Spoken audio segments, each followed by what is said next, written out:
본문은 누가복음 12장 13절부터입니다. 12장 13절. 눈으로 찾아야 입으로 찾지 말고. 12장 13절. 우리 21절까지 교독하도록 합니다. 무리 중에 한 사람이 이르되 선생님 내 형을 명하여 유업을 나와 나누게 하소서 하니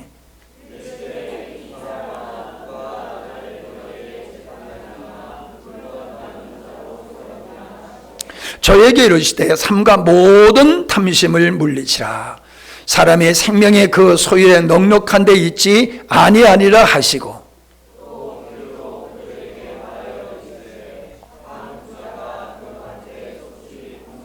심중에 생각하여 가로되 내가 곡식 쌓아둘 것이 없으니 어찌할꼬 하고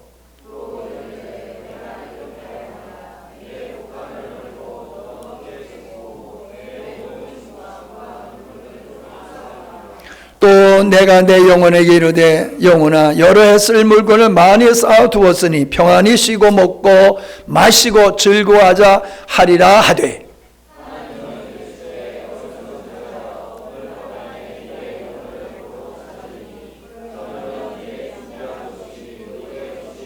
같이요. 자기를 위하여 재물을 쌓아두고 하나님께 대하여 부여치 못한 자가 이와 같으니라. 아멘. 말씀의 제목은 누가 어리석음인가? 누가 어리석은 자인가? 혹은 왜 어리석은 자인가? 이렇게 제목을 삼아 보았습니다. 오늘 내용의 말씀과 같이 부모님의 재산을 가지고 유산을 가지고 형제들 간에 다투는 일들을 우리는 흔히 많이 보고 있습니다. 방송을 통해서도 보게 되어지고 주변의 사람들을 통해서도 보게 되어지고 혹은 여러분 스스로가 부모의 유산 때문에 형제들 간에 좀 불편한 시간을 보냈었을지도 모릅니다. 오늘 이 말씀을 보면은 동생이 형이 부모님의 유산을 물려주지 않으니까 어떻게 방법이 없어서 예수님께 찾아와서 좀 선생님 우리 형을 좀 설득해서 내 몫을 유산을 나에게 좀 주라고 좀 권면해 주십시오. 이런 부탁을 합니다. 그랬더니 주님께서는 섭섭하게 이렇게 말씀하시죠. 탐심을 물리치라. 아니 여러분 지금 내가 형 것까지 달라고 그러는 게 아니잖아요. 내 몫을 달라고 그러는 거잖아요. 형이 안 준다고 그러니까 내 몫을 달라고 하는데 주님은 탐심을 물리치라 라고 했으니 형에게도 탐심이 있지만은 누구에게도 탐심이 있다는 거예요? 동생에게도 탐심이 있다는 겁니다. 그냥 빼앗기고 살아도 되는데 나는 내 몫을 기어이 챙기겠다는 거지요.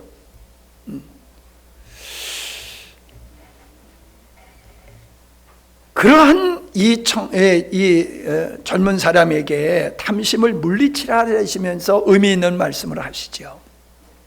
사람의 생명이 그 소유에 넉넉한 데 있지 않다. 생명이 넉넉한 데 있지 않다.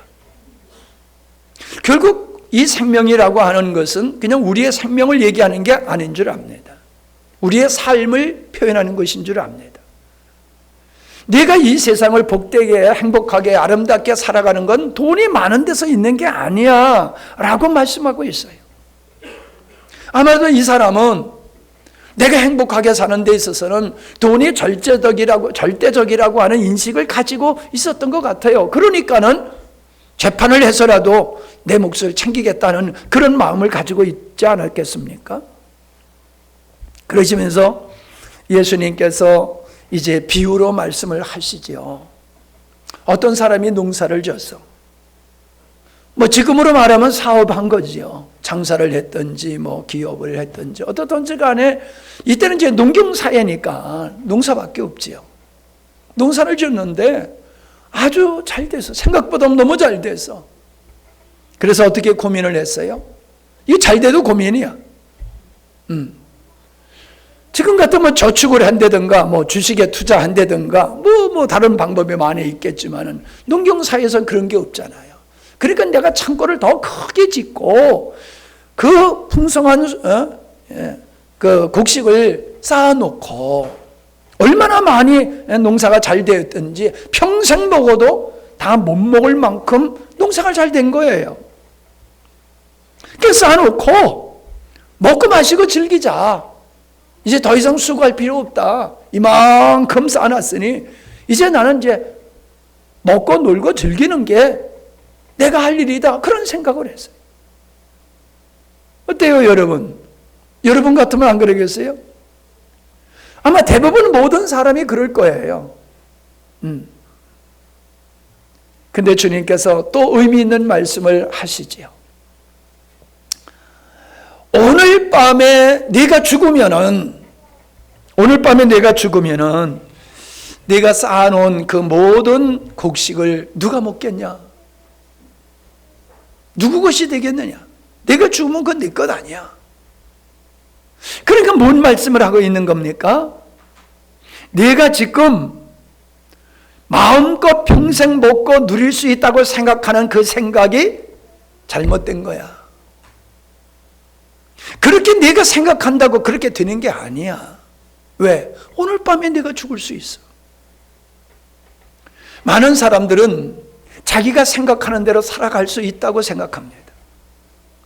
내가 이만큼 노력해서 이만한 기업을 이루고 이런 가정을 이루고 내가 행복하게 살 수 있을 거다라는 희망을 가지고 열심히 살아갑니다. 그리고 어느 정도 되었을 때에는 이제 마음을 안심을 가지면서 이제 내가 남은 여생, 어떤 분들은 그러잖아요. 내 60까지만 일하고 60 넘어서는 내가 좀 인생을 즐기면서 살고 싶다. 그런 분들 많아요. 또 있죠. 내가 60살까지는 내가 도시에서 살다가 은퇴해서는 함양에 와서 살고 싶다. 그런 분들이 있어요. 이게 여러분들이 복받은 사람들이요. 지금부터 살고 있잖아요. 60년 동안 고생하다가 60년 후에 와 살겠다고 그러는데 우리 미리 살고 있잖아. 근데 그게 생각대로 되느냐 말이에요. 뜻하지 않는 사건들을 통해서 우리의 계획이 와장창 무너지고 쌓아놨던 것들이 와장창 무너져서 노숙자가 되는 거 우리 많이 보고 있잖아요. 이게 어리석은 사람이라는 거예요. 야, 이 어리석은 사람아, 네가 생각대로 되는 게 아니야. 내 계획대로 되는 게 아니야. 지금 내가 편할지 몰라도 그 평안이 영원히 가는 게 아니란 말이야 라는 말씀을 하고 있는 거예요. 그리고 네가 지금 이렇게 풍성하게 된 거 네 노력으로 된 거냐? 여러분 농사를 져보시면 다 아시잖아요. 열심히 일한다고 농사가 잘 되는 거 아니잖아요. 하나님께서 좋은 환경으로 역사해 주셔야 돼요. 내 수고가 헛되지 않도록 해 주셔야 돼요. 아멘. 자식 자랑하지 말라고 그러잖아요. 여러분, 내가 자식을 낳고 싶어서 낳고 안 낳고 싶어서 안 낳고 싶으면 안 낳긴 하더라고. 근데 내가 아들 낳고 싶어서 아들 낳고 딸 낳고 싶어서 딸 낳습니까? 이렇게 생긴 놈을 낳겠다 해가지고 내가 만들어서 낳습니까? 아니잖아요. 당연히 결혼하면 아이 낳을 것 같고 아이 낳으면 다 기대를 하잖아요. 똑똑한 놈, 잘생긴 놈, 유능한 놈 나오기를 기대하잖아요. 안 되잖아요. 은혜라는 거예요. 은혜. 오늘 찬송했잖아요. 은혜. 여러분, 이 은혜 찬송을 지으신 분의 간증을 제가 들었어요. 고난 속에서 졌어요. 고난 속에서. 질병으로 말미암아 심각한 위기에 처한 그 순간에 이분이 고난 속에서 하나님의 은혜를 깨닫고 이 은혜라는 찬송을 지은 거예요. 우리가 인생을 살아가면서 되어지는 모든 일들이 내 생각대로 내 뜻대로 되는 게 아님에도 불구하고 우리는 그렇게 또 믿고 살고 있기 때문에 주님께서는 이 어리석은 자야 라고 말씀하고 있다는 것입니다. 혹시 여러분, 이 자리에 계신 여러분 그렇게 생각하고 계시지 않습니까? 내가 아들, 딸 다 시집 보내놓고 장가 보내놓고 내가 좀 즐기면서 살리라. 그런데 21절에 보면은 자기를 위하여 재물을 쌓아두고 하나님께 대하여 부요치 못한 자가 이와 같다. 누가 이렇게 어리석은 삶을 사느냐, 어리석은 착각을 하느냐? 인생을 내 것이라고 생각하고 자신만을 위해서 사는 사람의 삶이 이와 같다는 거예요. 내 인생에 나에게 주어진 모든 축복이 나를 위해서 누리고 살라고 주신 게 아니라는 거예요.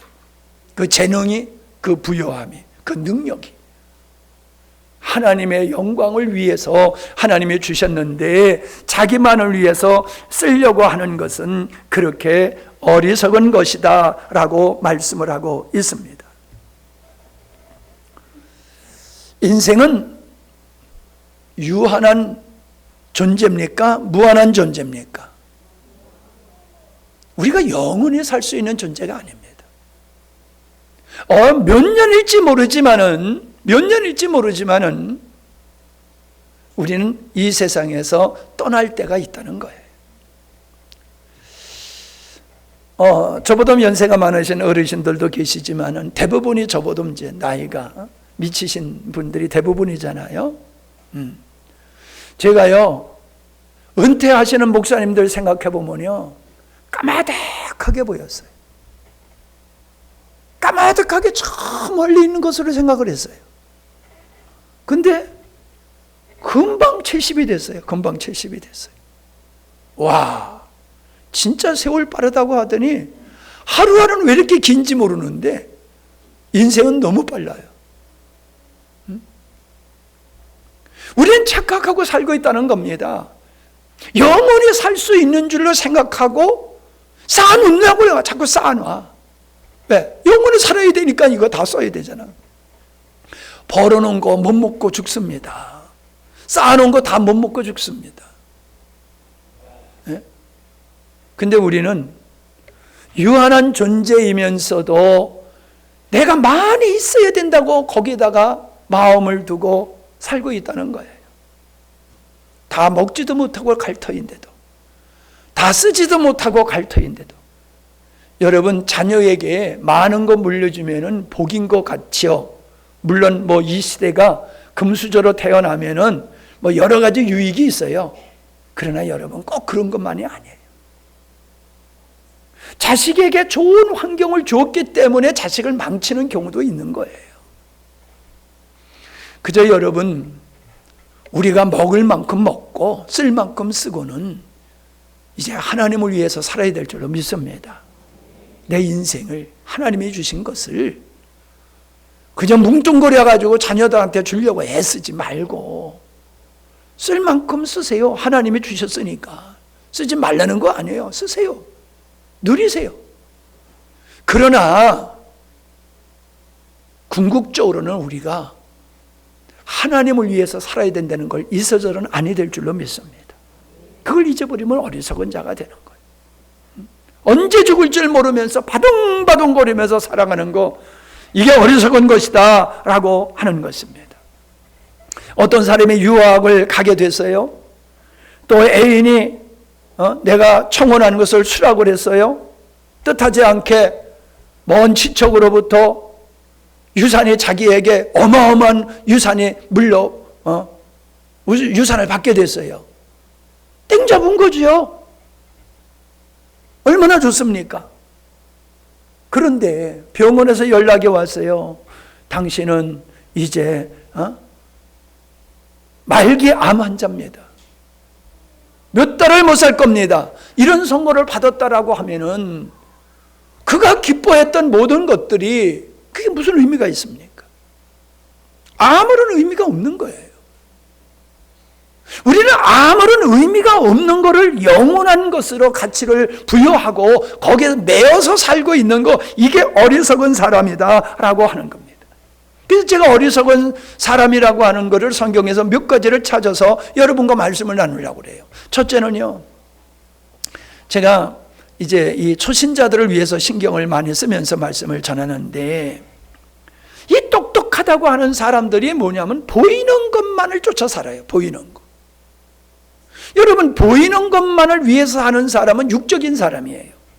영적인 사람은 보이지 않는 것을 더 소중하게 여기고 보이지 않는 가치를 실현하기 위해서 육적인 삶을 사는 겁니다.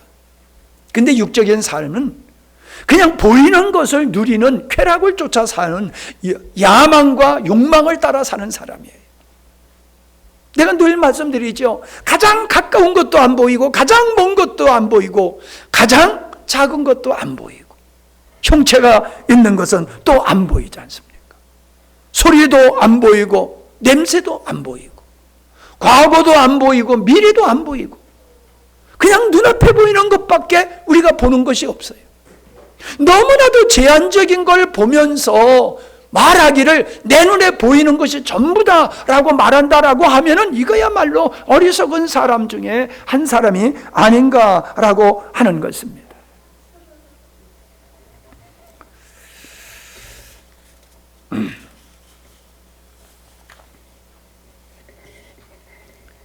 시편 14편 1절이 어리석은 자는 그 마음에 이르기를 하나님이 없다 하도다.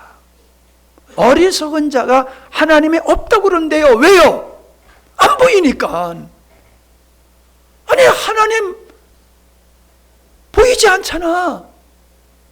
그런데 그걸 어떻게 믿어? 그렇게 아주 똑똑한 척 하면서 말을 합니다. 자, 그 사람에 한번 물어볼게요. 당신의 할아버지는 봤습니까? 나 우리 할아버지 봤어. 그러면 그 할아버지 아버지는 봤습니까? 그건 못 봤지. 그러면 없네요. 증조 할아버지 못 봤잖아. 그러면 없네요. 그럼 이 사람 정신 나간 사람이 있네. 아니, 내가 있으면 우리 아버지가 있고 우리 아버지가 있으면 그 할아버지가 있고 그러니까 그 할아버지가 있는 게 당연한 거 아니야? 그죠? 근데 안 봤다면, 안 본 건 못 믿겠다면 당신이 지금 존재하고 있어. 천하 만물이 존재하는 거 하나님이 만드셨다고 말씀하고 있단 말이에요. 그런데 자기가 보지 못하는 거는 못 믿겠다고 고집을 부리는 사람은 어리석은 사람이다라고 하는 것입니다. 어떤 사람은 또 이렇게 얘기를 해요. 하나님 없어. 왜? 아니, 하나님이 계셔봐. 이 세상에 이 악한 사람들을 왜 보고만 계셔? 이 악한 사람들을 징벌 해야지. 맞지? 어떻게 하나님이 계시면서도 이 못된 놈들이 이렇게 활개치고 사는 거 그냥 내버려 둘 수 있단 말이야? 라고 말하는 사람들이 있어요. 얼핏 들어보면은 그럴싸하기도 해요. 그런데 여러분, 잠언서 16장 4절에 보면은 여호와께서 온갖 것을 그 쓰심에 적당하게 지으셨으니 악인도 악한 날에 적당하게 하셨느니라. 하나님은 악인도 쓰시기 위해서 적당하게 만드셨다라고 말하고 있습니다. 로마서 9장 21절에 보면은 토기장이가 진흙 한 동이로 하나는 귀에 쓸 그릇을 하나는 전에 쓸 그릇을 만드는 고난이 없느냐. 하나님은 인간의 논리를 따라 사시는 분이 아니라는 거예요. 하나님은 당신의 뜻을 이루기 위해서 심지어 부서뜨릴 그릇도 만든다. 귀한 그릇, 천한 그릇을 만드는 것 같이 하나님의 진노를 보여주기 위해서 망가뜨릴 그릇도 만드시는 분이다. 악인도 다 하나님의 필요해서 있는 존재다. 남겨두는 존재다. 근데 이 말씀의 뒤에 읽어보면요, 그런 자들도 주님이 회개하고 돌아오기를 원하시는 분이라고 말씀을 하고 있습니다. 여러분, 마귀도 허락하셨어요. 금방 범죄하자마자 범죄한 천사를 바로 지옥에 넣지 아니하시고 그냥 내버려 두셔가지고 하나님이 만드신 아담을 유혹해서 넘어뜨리게 내버려 두셨어요. 우리는 알고 있어요. 인간이 범죄하고 타락하게 하셨다가 그를 구원하시는 것은 하나님의 의를 드러내기 위함이라고 하는 걸 우리는 이미 알고 있어요. 하나님의 의를 드러내기 위해서 하나님은 마귀도 쓰셨다는 거예요. 하나님은 인류를 위해서 십자가에 못 박혀 죽으셔야 됐어요. 그래서 유다를 하나님께서 쓰신 거예요. 그러나 유다가 회개하고 그랬으면은 그가 멸망받지 않죠. 돌아오지 않고 지혜가 스스로 목매서 죽었기 때문에 멸망받게 되는 것이죠. 우리의 작은 생각으로서 하나님이 하시는 일들을 다 이해할 수 없어요. 하나님이 하시는 일이 내가 이해가 안 된다고 하나님 없어 하는 것은 어리석은 자다라고 말씀하고 있다는 것입니다. 그 중에 하나가 욥의 아내예요. 욥은 당대에 굉장히 의로운 사람이라고 표현하고 있잖아요. 하나님이 인정하셨어요. 야, 욥과 같이 의로운 자가 어디 있느냐? 그러니까 마귀가 아이고 하나님이 욥을 축복해 주시니까 그렇지요. 욥이 쫄딱 망해보세요. 그래? 그럼 한번 시험해봐라. 그래가지고 모든 재산이 도적맞고 죽어버리고 자식까지도 다 한순간에 죽게 됐잖아요. 여러분, 그런데도 나게 하신 분은 하나님이시요 주었다가 걷어가시는 분도 하나님이시다고 그러면서 욥이 범죄치를 않으셨어요. 범죄치를 않았어요. 그러니까는 하나님이 이긴 거지요. 뭘 이겼어요? 욥을 의롭다고 하신 게 맞잖아요. 근데 마귀는 안 물러서요. 아이고 그 정도 가지고 됩니까? 욥이 몸에 병이 들어가지고 견딜 수 없는 고통을 당해보세요. 그때는 하나님을 떠날 겁니다. 그래? 그러면 욥의 생명만 건들지 말고 네 마음대로 해봐. 그래가지고 욥의 몸에 그냥 악청이 났는데 발바닥부터 머리끝까지 나가지고 여러분 가려울 때요 어때요? 가려울 때 긁어야지. 근데 긁지 못할 때는 어때요? 그때 말하기를 환장하겠다 그러는 거잖아요. 예? 그거 가려운 건데 못 걷는 거에 그게 크게 환장할 것 같단 말이에요. 그런데요 이 욥이 심한지 앉을 수도 없고 설 수도 없고 드러날 수도 없고 그래서 잿더미에 드러나 가지고 기왓장으로 자기의 진물 나는 몸을 긁었다는 거예요. 얼마나 고통스럽겠습니까? 이걸 지켜보고 있던 욥의 아내가 하나님이 계시면 당신이 지금까지 열심히 하나님을 경외하는 거 내가 봤어. 열심히 하나님을 경외하면서 하나님 사랑하면서 살아가는 걸 내가 봤거든. 근데 네 꼬라지가 뭐냐? 당신 꼬라지가 뭐야? 그게 지금 하나님이 계시면은 당신을 이렇게 우리를 이렇게 쫄딱 망하게 하고 자식 다 죽게 하고 하나 남은 몸뚱아리도 이렇게 병들게 하실 수 있어. 그런 하나님이 어디 있어? 하나님 저주하고 죽으시오. 부인이 그랬단 말이에요. 여러분은 안 그러실 것 같죠? 나는 안 그럴 거야. 우리 그렇게 생각해요. 근데 안 당해봐서 그래. 고통이 심하면요 빨리 죽여달라고 그래요. 목사님 나 위해서 기도해 주지 말고 빨리 나 죽게 해주세요. 그래요. 고통이 너무 심하면. 그때에 욥이 아내에게 한 말이 뭡니까? 참 당신은 어리석은 여자 중에 한 사람 같구나. 모든 게 하나님이 하시는 일이야. 내 건강도 하나님이 주셨던 거잖아. 그동안 내가 건강하게 산 게 하나님의 은혜였어. 근데 하나님 내 건강 걷어가셨다고 그렇게 하나님을 부인해? 말도 안 돼. 당신은 어리석은 여자야. 어리석다고 지적받은 아내가 봤을 땐 남편이 미친 사람이죠. 인생 고통 속에서 너무 고통스러우니까 미쳐버렸구나. 아마 그럴 겁니다.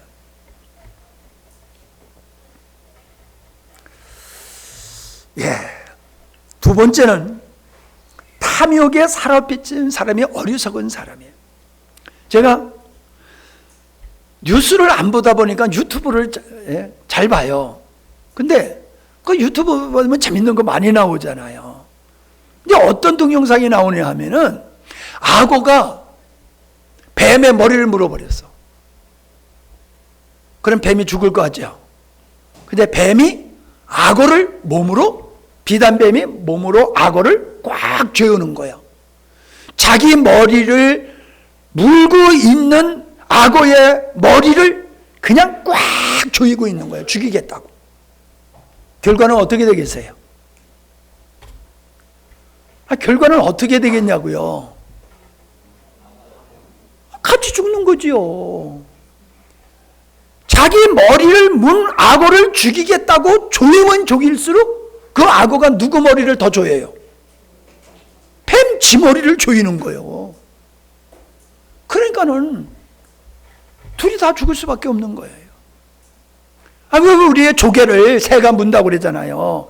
조개가 입 딱 벌리고 있는 걸 보고 새가 착 물었어. 그럴 때는 조개가 깜짝 놀라가지고 입을 탁 다물었어. 그러니까 어떻게 됐어요? 서로 문 거잖아요. 서로 물으니까 죽는 거예요.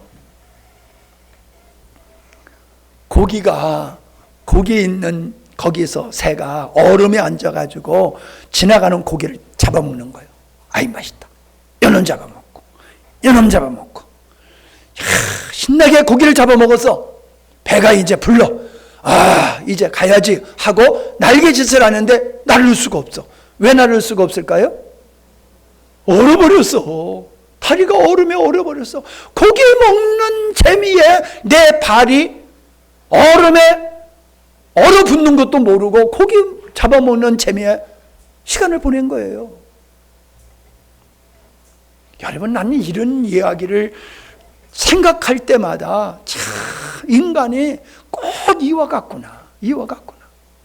탐욕에 빠져가지고 죽어가는 줄 모르고 이렇게 사는 게 인생이로구나.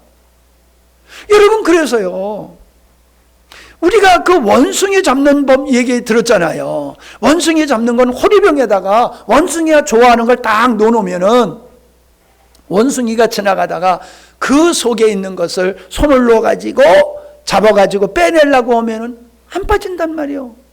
왜? 손을 겨우 넣는데 잡은 거를 빼려니까 빠지지 않지요. 아무리 빼려고 해도 안 빠져. 사람이 와. 아이고 도망가야 되겠다고 막 있는 힘을 다해서 손을 빼도 안 빠져. 왜 안 빠질까요? 들어갔던 손 빼면 되잖아. 들어갔으니까 빠질 수 있잖아요. 왜 안 빠져요? 움켜졌기 때문에 안 빠지는 거예요. 움켜졌기 때문에. 이 잡은 거를 놓으면은 손이 빠지는 거예요. 탐욕에 사로잡힌 사람은 탐욕에 물들어서 탐욕의 종이 되어가지고 죽게 되는 거예요. 여러분, 이 땅에 그런 사람들 많이 보지 않아요? 돈 해가지고 돈에 묶이고 권력에 빠져가지고 권력에 사로잡혀가지고 자기 인생 죽는지도 모르는 이런 사람들 많잖아요.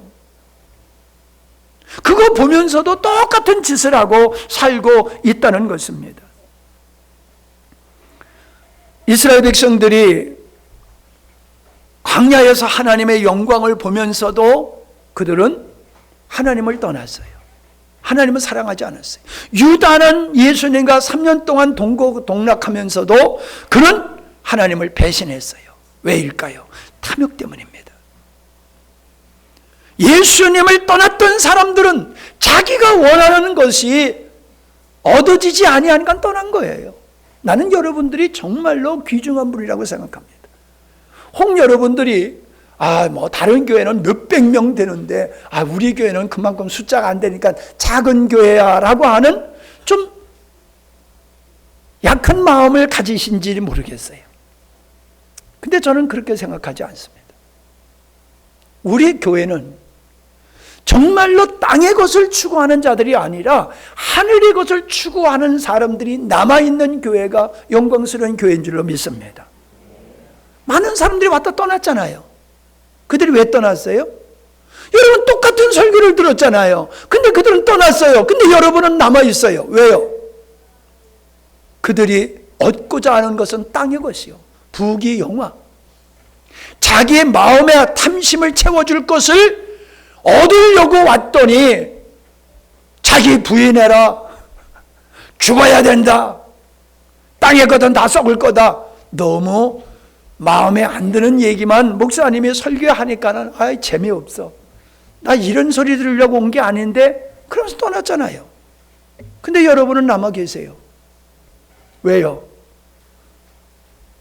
신령한 것을 추구하기 때문인 줄로 믿습니다. 그래서 갈라디아서 3장 3절에 보니까는 너희가 이같이 어리석으냐, 성령으로 시작되었다가 이제는 육체로 마치겠느냐. 성령으로 시작된 게 뭐예요? 성령의 감동을 받아서 예수님의 구세주인 것을 알고 믿음의 생활을 시작했는데, 믿음의 생활을 하면서도 여전히 세상 것을 버리지 못하는 거예요. 롯의 같이. 그래서 롯의 처가 돌아봐서는 안 될 소돔성을 돌아보다가 소금 기둥이 된 것과 같이 하나님의 은혜로 영생을 알고, 하나님을 알고 영생을 알고 구원을 알고 신령한 것을 알게 되어서 신앙생활을 하다가 아직도 세상 것을 버리지 못하는 이것 때문에 세상으로 돌아가는 사람이 있다는 거예요. 그게 육체로 맞추는 겁니다. 그걸 분명히 히브리서 6장 4절에서는 이렇게 말씀하고 있어요. 여러분은 어쨌든 복음을 이해하고 하늘에서 내리신 기쁨을 맛보았고 성령도 받았습니다. 그리고 하나님의 말씀이 얼마나 선하신가를 알고 앞으로 올 세계의 힘을 피부로 느꼈습니다. 그런데도 계속 하나님께 등을 돌린다면 다시는 죽게 돌아설 수 없게 됩니다. 왜 등을 돌립니까? 땅의 것을 놓지 않는 사람은 결국에 돌아서게 돼 있어요. 여러분이 알다시피 기도 상담 받으러 오시는 분들이 상당히 많습니다.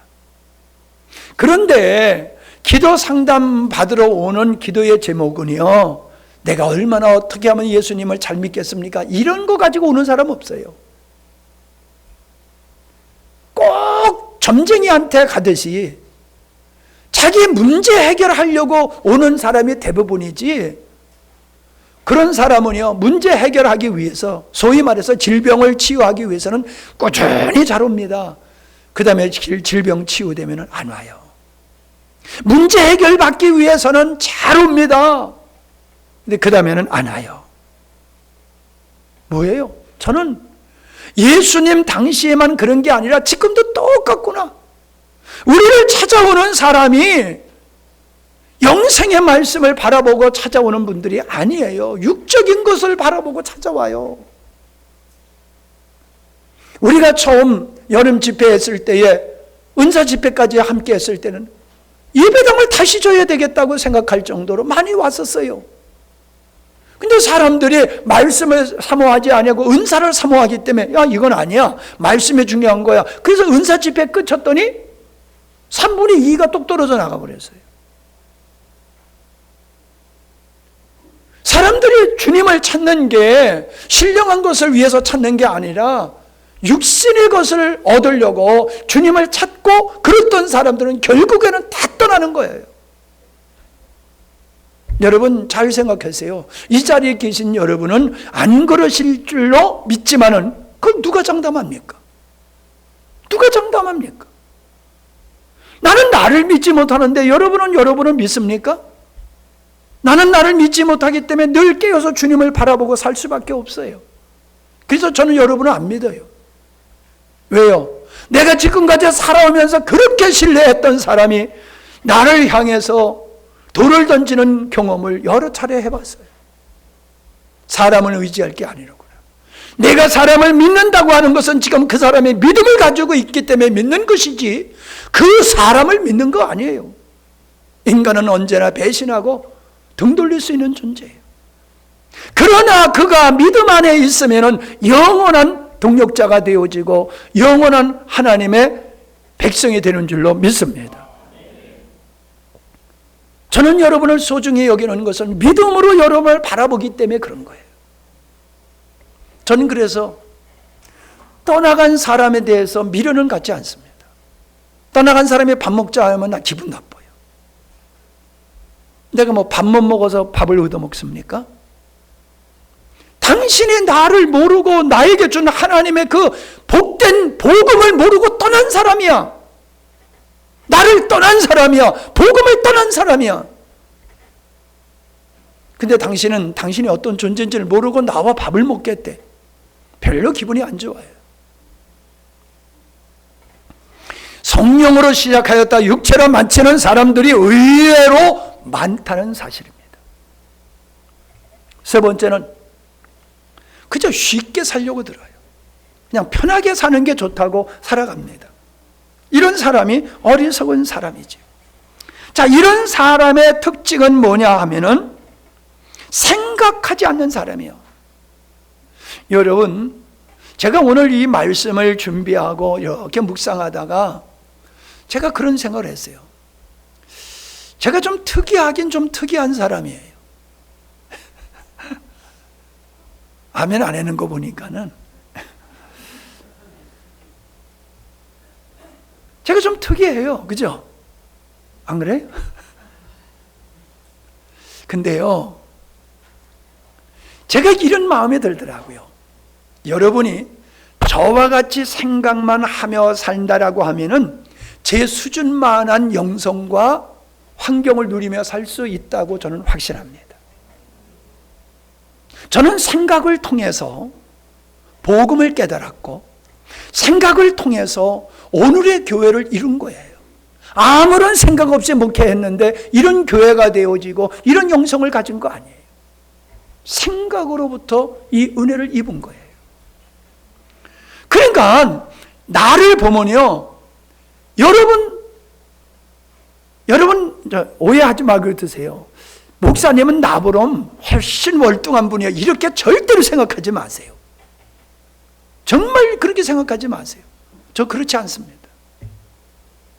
정말 저는 부족한 사람이에요. 정말 부족한 사람이에요. 제가 누구보다 더 열등의식이 강한 사람입니다. 그런데 나의 연약함을 깨닫고 부족함을 깨닫고 주님 앞에 엎드리고 주님이 주신 비전을 이루기 위해서 힘썼더니 오늘의 내가 되어 있는 겁니다. 여러분, 인생의 성공과 실패는 부족해서 실패하고 유능해서 성공하는 게 아닙니다. 어리석은 사람의 특징은 자기 부족함을 모르는 사람이에요. 지적하면 안 받아들입니다. 인정하지 않습니다. 너 바보야? 그럼 나 바보야. 그런 사람 봤어요? 누구에게도 당신은 어리석은 사람이야 하면 나 맞아, 나는 어리석은 사람, 이런 사람 없어요. 끝까지 버티고 반론을 합니다. 내가 왜 어리석은데? 근데 행위는 어리석게 살아가고 있다는 겁니다. 습관이 있죠. 습관. 어떤 일을 지속적으로 하게 되면요, 익숙해져요. 그래서 그냥 생각지도 않아도 어떤 행동이 자연스럽게 나오는 그게 습관이잖아요. 그건 개인적이에요. 근데 이 말을 뒤집어보면 관습이 돼요. 습관을 뒤집으면 관습이 되잖아요. 관습은 개인이 아니에요. 그 사회를 이루고 있는 구성원들이 같은 일을 같은 생각으로 같이 반복하다 보면요, 거기에서 어떤 질서가 생기게 되어지고 거기서 어떤 풍습이 마련되는 거예요. 그 풍습에 묶여 사는 게 관습에 묶여 산다, 이렇게 말하는 것이거든요. 제사를 지내. 우리 사촌 형이 그래요. 형님 보고, 형님 왜 제사를 지내요? 그러니까 이 자식이 미쳤나? 막 당연히 해야 되는 거 아니야? 왜 당연히인데요? 야 임마, 우리 아버지도 하고 할아버지도 하고 조상 대서부터 해왔던 거야. 근데 그걸 물어봐? 당연한 걸 가지고 물어봐? 이 관습이 되면요, 묻지 말고 믿는 거예요. 묻지 말고 믿는 거예요. 그걸 옳다고 신뢰하는 거예요. 그러니까 발전이 없는 거예요. 발전이 없는 거예요.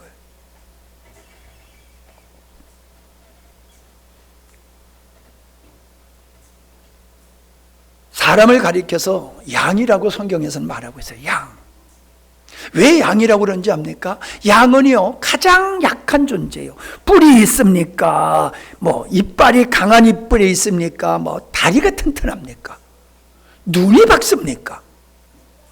세상에 이 양은 어리석어가지고요, 저들끼리 자꾸 모여서 자. 그래서 더워서 죽어. 더우면 흩어져야 되잖아요. 더워 죽어도요, 절대로 흩어지지 않아요. 그냥 뭉쳐서 자는 거예요. 그러니까는 목동이 거기다가 뭘 집어넣어요? 염소를 하나 집어넣어. 염소는 힘쓸 꾸러기야. 그래서 모여있는 것만 배가 아파가지고 못 빼게 아니야. 모여있으면 가서 칵칵 들이받는 거야, 그냥. 그래서 뿔뿔이 흩어져. 그래야지 목자가 봤을 때는 양이 살 수가 있는 거예요. 근데요, 진짜 어리석은 건요, 양이 갈 때에 앞에 양이 가는 대로 따라가잖아요. 앞에 가는 대로 가요. 그놈이 가는 대로만. 딴 데로 안 가. 근데 쭉 가는 데다가 목동이 나뭇대기를 하나 딱 갖다 대. 그러면 앞에 양이 깜짝 놀라가지고 껑충 뛰어넘어. 그럼 그 다음에 양도 껑충 뛰어넘어. 그러다가 쑥 빼버려. 그러면 그 다음에 양은 어떻게 해야 돼요? 그냥 가야 되잖아요. 근데 똑같이 껑충 뛰는 거야. 왜? 앞에 양이 껑충 뛰었으니까 나도 껑충 뛰어야 돼. 이게 양이요, 양. 인생이 그래요. 왜 그렇게 사냐? 우리 아버지가 그렇게 살았어. 여러분, 이게 어리석은 사람이란 말이요. 당신은 왜 신앙생활을 그렇게, 나를 인도했던 사람이 그렇게 하는데? 따로 하려고 그러면 똑똑한 걸 따로 하고 바른 걸 따로 해야지요. 잘못된 거 따로 하면은 양이요. 앞에 놈이 뛴다고 나도 뛰는 거예요, 그냥. 네 번째는요, 교만해요. 섰다고 착각하는 거예요. 제가 용접을 안 배우고 용접을 했잖아요. 닭장 짓는다고. 다 들은 얘기지만 못 들은 분을 위해서 또 합니다. 김영기 장로님이 나팔을 사와가지고 아들에게 나팔 불어라 그랬더니, 안 배웠는데 어떻게 불어요? 그러니까 이놈의 자식아, 만든 사람도 있는데 왜 못 불어? 불어! 그래서 나팔을 불었다는 거 아니에요. 나는 그게 얼마나 내 인생에 은혜가 되는지 몰라. 나팔을 만든 사람도 있으니까 불면 되는 거야. 하면 되는 거야. 난 인생이 이게 아주 모토가 돼버렸어요. 용접을 그래서 내가 안 배워도 하면 된다. 그래서 열심히 때워가지고, 여보 들어, 거기 들어. 딱 드니까는 덜그덩 떨어져.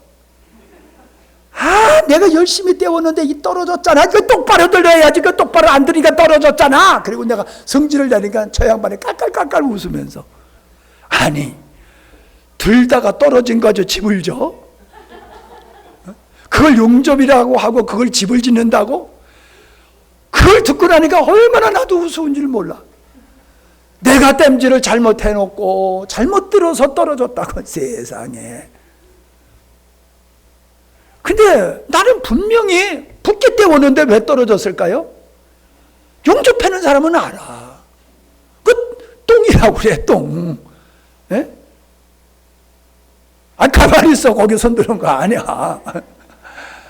때문에는 바깥에 이제 용접을 하게 되면 샘물이 있고 샘물 바깥에 불순물이 있는 걸 그걸 똥이라고 그러잖아요.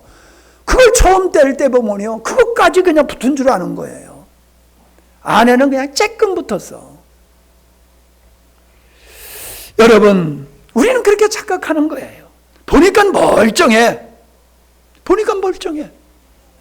아니요. 멀쩡한 거 아니요.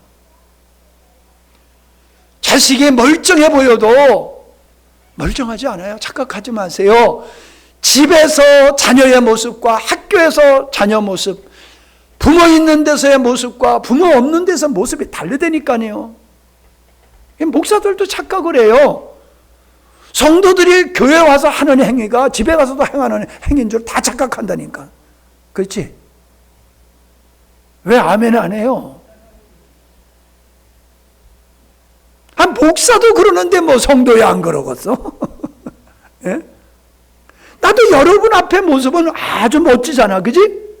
예, 아주 멋져요. 근데 혼자 작업할 때 와서 보세요. 정미정 집사님, 그때 내 모습 보면 완전히 노가다지.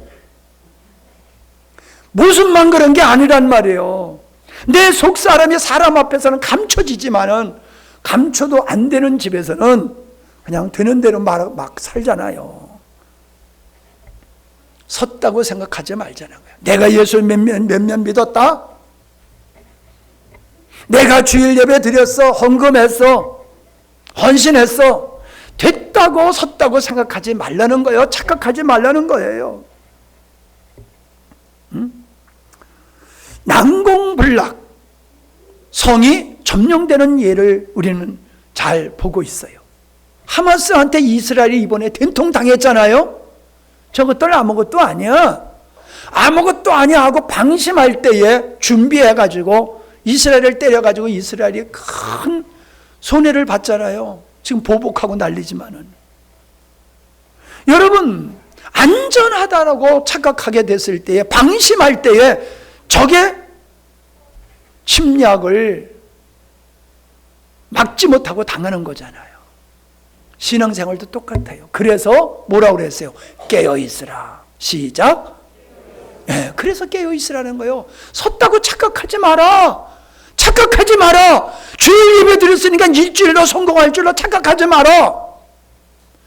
성경 많이 읽었다고 자랑하는 사람이 있어요. 성경 많이 읽었다고, 기도 많이 했다고 인생을 성공합니까? 아니에요. 섰다고 착각하지 말라는 거예요. 어리석은 사람이에요. 마지막으로는 알면서도 행하지 않는 것. 누가복음 12장 47절을 보세요. 주인의 뜻을 알고도 예배치 아니하고 그 뜻대로 행치 아니한 종은 이와 같이 많이 맞으리라. 무슨 얘기입니까? 종이 주인에게 맡기고 왔어요. 그랬더니 종이 생각하기를 주인이 한참 있다 올 것이라고 생각하고 열심히 일도 안 하고 먹고 마시고 즐기고 그냥 그렇게 산 거예요. 갑자기 주인이 왔어. 그때 어떻게 되겠느냐?